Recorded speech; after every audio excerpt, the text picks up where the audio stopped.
Бывают дни рождения у взрослых и детей, у маленьких животных и у больших зверей. У книжек дни рождения, конечно, тоже есть, а книжек очень много, их всех не перечесть. Юбилей не простой праздник, а серьезная дата, веха человеческой жизни. Но оказывается, дни рождения бывают не только у людей, но и у книг. Долголетие книги зависит от ее читателей, ведь у каждой книги свой характер, своя судьба, свой путь к читателю. Дорогие наши читатели, мы приглашаем вас в нашу библиотеку и предлагаем поздравить книгу с ее юбилеем. Для кого-то эта встреча окажется первой, а кто-то сможет еще раз перечитать знакомое произведение, вспомнить любимых героев, найти любимые строки и, самое главное, рассказать о книге своим друзьям.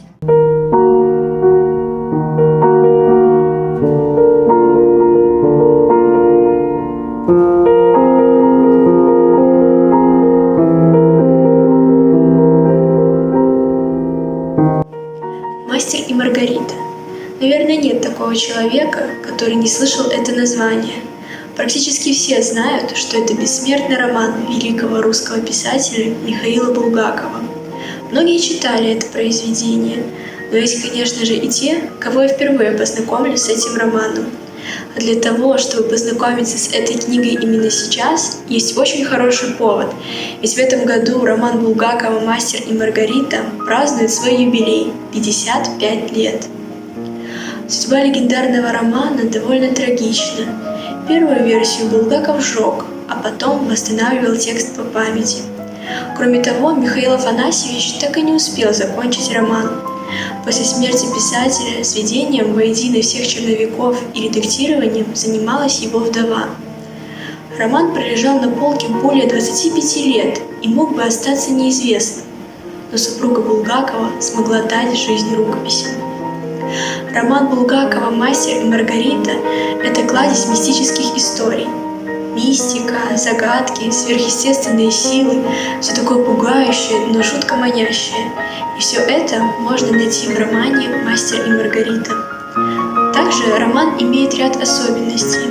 Нестандартная форма роман в романе, необычная композиция, богатая тематика и содержание. Я не буду раскрывать сюжет произведения, а лучше зачитаю небольшой отрывок. Глава 19. Маргарита. «За мной, мой читатель, кто сказал тебе, что нет на свете настоящей, верной, вечной любви? Да отрежут луну его гнусный язык. За мной, мой читатель, и только за мной, и я покажу тебе такую любовь».